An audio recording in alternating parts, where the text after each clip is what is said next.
first session together, I would like to introduce myself. My name is Reshma and I'm from Kerala. I have completed my bachelor's, master's, and B.Ed in English. I have around 3 to 4 years of experience in this field. I have worked as a English trainer, spoken English trainer, a school teacher, and I've also worked as a communication trainer. So that's about me in a nutshell. I would love to hear about you.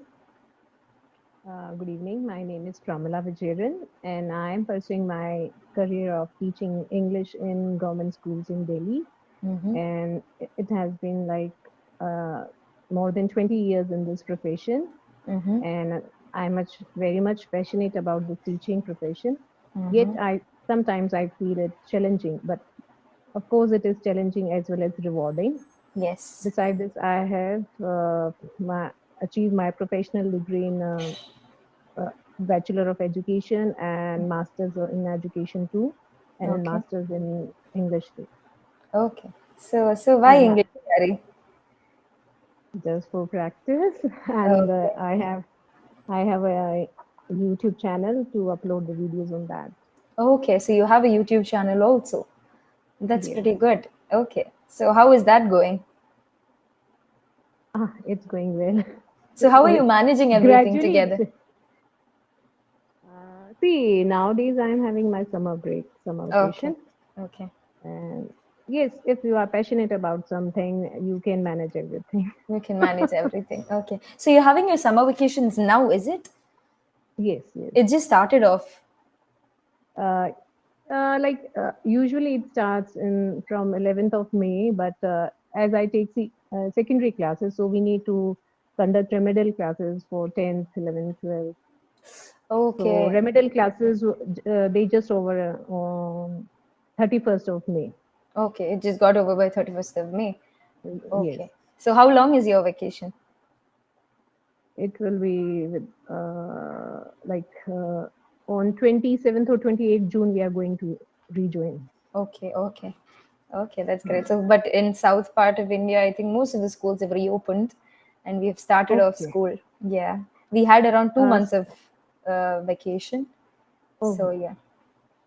So your vacation starts from April, I think. It starts by March last till June 2nd. Okay. Yes, for the smaller kids. But when it comes to 10th and 12th, they start off early around May, and then they give the last few days holiday so that they can come off well by June. So your new session begins from? It started off June 2nd. Your new session commences from June. Our session starts from April. Oh, okay. So April is the beginning of the school. Yes. Oh, okay. Ours is June basically. Yes. Okay, so that's great. So shall we move on to today's session? You want me to continue with the session or you want me to take something else? Yes, I would like to hear you something about phrasal verbs that we use in daily life or models, whatever you are convenient with. Okay, so which one do you want? Phrasal verbs then? Yes, like which is used in a daily conversation. Conversations, Wake okay. up. Yes. Okay, just give me a sec. Just let me just...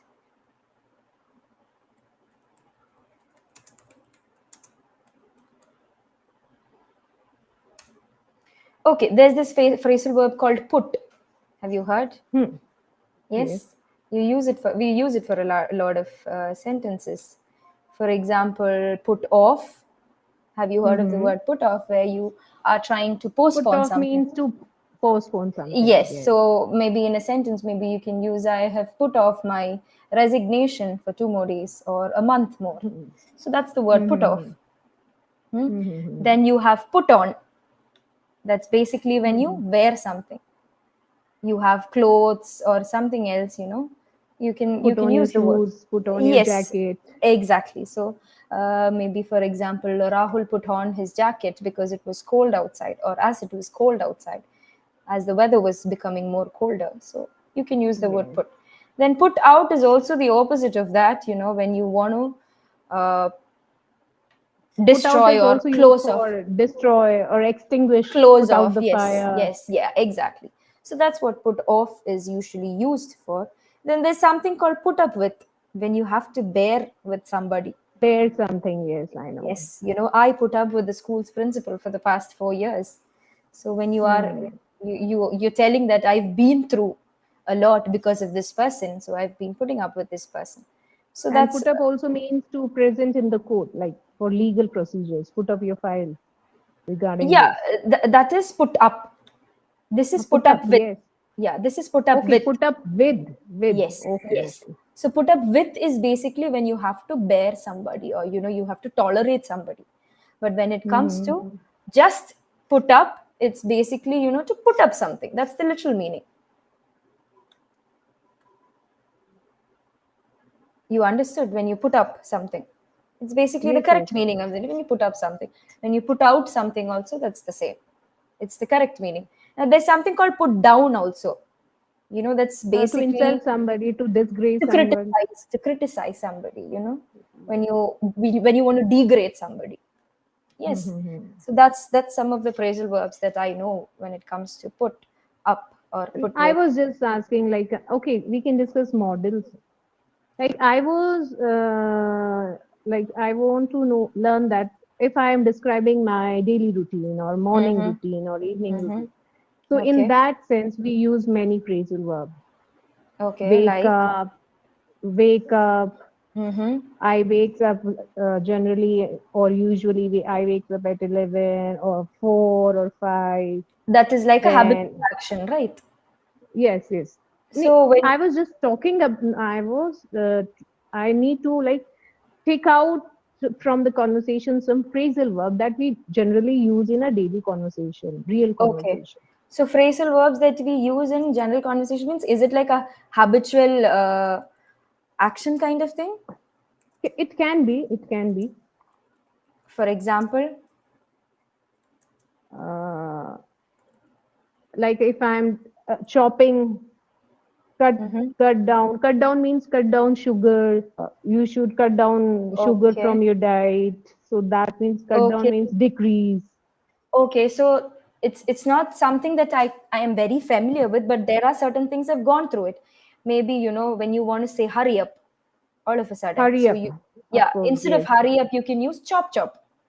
Means Chop fast. chop. Do it fast. Hmm. Okay, that Mm-hmm. is one of the phrasal verb that I have gone through or I've done in most of them. Then there's something called look up to, look for. Look up Yes. to is basically to look up to somebody. It can be Means you request for their favor. not request, basically it's like a role model.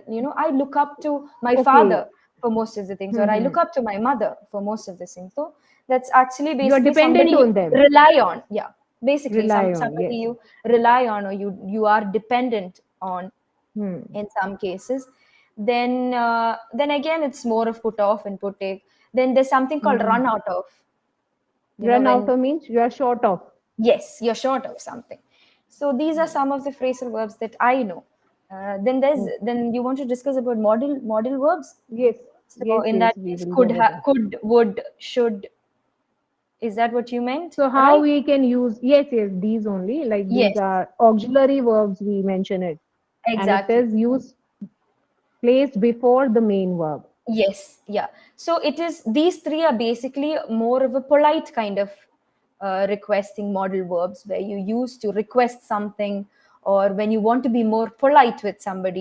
You can take, for example, could. Right. So could is basically used to be more polite. You can also use can. So, for example, when you ask somebody something, if I'm asking you, can you please give me your pen? So that is a good way to ask. But then if you Hmm. add could instead of can, it would be a much more polite way to ask. So, could you please give me that? Could you please take that for me? Could you please lend me your money? So it's more of a polite kind of verb that you can use. That is could. Okay, but when Right, it right. comes to would, it is a possibility. So would it be better, or would it be good? So it's more of a possibility kind of way. But you can also request it to somebody. I would be able to do that, or would you be Or able would to you, do that? Would you please give yes, me that? That is also a form of more polite way of asking, or a generous yes. way Would of you take asking. tea or coffee? Yes. Example. Yes. So there is something called should also. Now, should can be used in two ways. One, to demand something. It is not seen as a request, because should has a much more what do you say, energetic or a rush kind of way. You should do that, you are supposed to, or you should wear uniform to school. So that is something Means that is very should sound with advice and suggestions. advice, not suggestions, but more promptly used with rules. Rules, yes. When somebody wants to do something, wants them to do something, it's especially used in schools. When you have a certain set of rules and regulations and you want them to follow, you should wear your uniform to school, you should wear your shoes to school. So it is more of a demanding kind of thing rather than request. Then you have would So, have and should have also, okay. right? When you add These are have, should and would, means should have and would have. yeah, no, Both that is are a different, used together. that is a different category. So I stopped with should, right? So should is done. Should is used to, demand something, or when you want somebody to do something, you demand something, right? So that is where you use should. But now when it comes to could have, would have, should have, those are things that you want that person to do. It is a possibility. You could have done that, right? You should have done that. That again is a demanding kind of thing. Then you would have done that if I had this done this. So it's more of could and would is more of a polite way. But then when it comes to should, it's more of demanding or requesting to do it. That is the difference in modal verbs when it comes to these, right? I hope you got a picture of it. No. No, I hope you got an understanding about what could, would, should is. Yes, yes. Got Yes. the picture is a phrase here. Yeah, got the picture as a phrase here.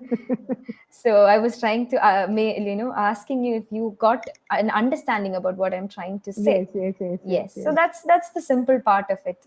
It's basically used Mhm. to suggest something.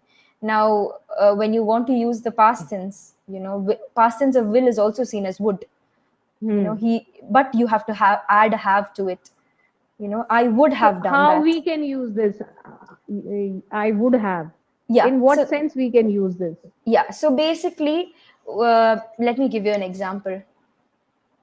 No, okay, you want to pick your friend. Okay, you Hmm. want to pick your friend, and there's a lot of heavy rainfall going on. But the friend says that, I have somebody else to come and pick me. And she's coming to your house. But then she's come to your house, and then she says, oh, there wasn't anybody to pick me up. So you can say, I would have come if you had told me earlier. That's the usage of would have. To say something that, the action is already finished, but you're Imaginary, yes. yeah, but you're telling that you could or you would have done that for that person. Hmm, hmm, hmm, hmm, That's hmm, hmm. the meaning of Got it. that. Yes. So that's about it. And Uh, should have? should have is also the same, when somebody is scolding you about something that you did. So and you're advising him on not to do that again. So you're giving suggestions about what to do. You should have, called me instead of fighting with that person. You should have came and told me that I did this, so that the fight would have been over. But instead you went and fought with that person. So these should have, could have, and would have is basically used after an action has happened. You're giving the possibility or telling the possibility that you could have done that. That is how would have, could have, and should have is used. Okay. Yes. And how we use these in our daily life, real life conversation? That's the example that I gave you. Like, when you have instances all of a sudden, when somebody is coming and Hmm. telling you that such and such happened, and you are saying, okay, I would have done that for you, but you didn't tell me. Or, you could have done that way, but you didn't do that. And then when again you want to demand something, or you want to put that something onto that person, you should have done that to me, right? Or you should have told me. So that's how it works. That is should have, would have, and could have. It's when an action already happened, and you come and that person is coming and telling you, and you're telling him what should have been done.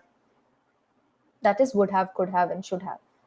But Yes, yes. when it comes to just normal could, would, and should, it's basically when you want to be more polite, or when you want somebody to follow somebody properly, you would use that. Yes. Okay. Yeah. And if, like, what you say, suggest about learning how we should practice these in our daily conversation. So basically, to practice that for kids especially, I think it would be better to do a role play and tell them how important it is. Give them real life examples and show them that this would be better. So I think that's a good way to do that. real life Oh. examples always work so that they can relate to it a lot. That's Mm-hmm. how I used to do when I was a teacher. You was teacher means you are not I was a teacher. Yes, I was a teacher. I was means teaching in a school. currently you are I currently. currently I'm just doing this job. I was a school teacher before. I Mm-hmm. used to handle primary, secondary, and Primary. higher Mhm. secondary. Okay. So yeah. So if I talk about like which other part of grammar is necessary for like if a housewife or a house lady, she's not going outside but she want Mm-hmm. to learn English, what Mm-hmm. other parts are basic necessity for So learning this grammar basically, portion? if she is okay to form sentences properly, then she's doing fine. Okay, so that means she's a moderate level learner. She's not a beginner. If she can construct sentences properly, as in the subject verb agreement is proper with her, then you can move on to tenses. Mm-hmm. Tenses is something that gives a lot of dilemma to a lot of people. It's not easy to learn, but when it comes to talking, that's what everybody wants, right? To talk about the present, past, and future. So if you could talk to them in a better way about it, then I think tenses would be a good thing. But other than that, I think you can help her with a lot of idioms to Mm-hmm. polish her vocabulary. Idioms would Mm-hmm. work in a lot of ways. At the same time, you can go with such phrasal verbs, you know especially when if she's a person who wants to talk to her kids, she can go with modal verbs also. But I think Mm-hmm. the language that we are learning, the base for all of this is the subject verb agreement. So start off with Yeah. that. If she's okay with that, then you can move on with everything. Okay. Yes. And if Yeah. I talk about subject EV, I am aware, but if I talk about some beginners, if they are watching my video, Mm-hmm. so can you, in a simple way, can you simplify Yeah. this subject and verb So, yeah, agreement? sure. So, if you want to talk about subject verb agreement, first you need to talk about singular subjects, plural subjects, and what goes with this. So, that is the subject verb agreement, right? So, if the subject is singular, when you're talking in the present tense or when you want to talk about a verb, it will be either s or es should be added to the verb, right? For example, give them small sentences for, Rahul's. No, that won't be correct. Her dogs or her dogs are very playful, so that doesn't have a very big, it has only an auxiliary verb that is seen as the main verb there. So try to make them or give them an understanding what is the difference between auxiliary verb and the main verb. So then they'll be able to create more sentences. So, Mm-hmm. for example, Janu cooks daily. There, for example, if you take they cook daily, or Rahul and Rani cook daily. So that's the difference. So Rahul and Rani, if we add, then it will become cook because there are more than one person, More than right? one. So the verb changes. It will be Mm-hmm. the basic form of the verb. But when it comes to talking about the third person, that is Ram or Radha, then the verb with the verb you have to add an s or an es. So that's the basic thing. Then comes the tenses. So if she's okay with the basic part, then she'll be okay with tenses also. Yes. Okay. First, we should start with subject and verb agreement, and then Agreement, come yes. tenses, and then Later phrasal on and with, modal yes, later. when you're talking about subject verb agreement also, you should talk about adverb, adjective, parts of speech. That's the Yes, whole yes. point of subject verb agreement. So you can go on with that. If she's okay with that, then you can move on to tenses. Because if he or she doesn't understand the part of subject verb agreement, then she will have a total confusion when it comes to tenses, because it's a Mm-hmm. bit more vast topic. Yes, that's Very good. about it. Very Okay. good. Yes, Okay. so I think it's time to wind up our session. I have another session in line. So you Okay. can join in my next session so I can give you more detailed information about all the grammar parts. Oh, very, very nice. Yes, Thank you yes. talking to you. Yes, I'm definitely I'm going to join your next session soon. Thank you so much. Thank you. I was not prepared for grammar lessons as such, so I just had a brush over things and I had to tell you. That's why I was out of a lot of examples. But then I think I'll be prepared a bit more next time so that I can give you more clarity in a simplified way. Yes, Yes, yes. it was lovely Okay. talking.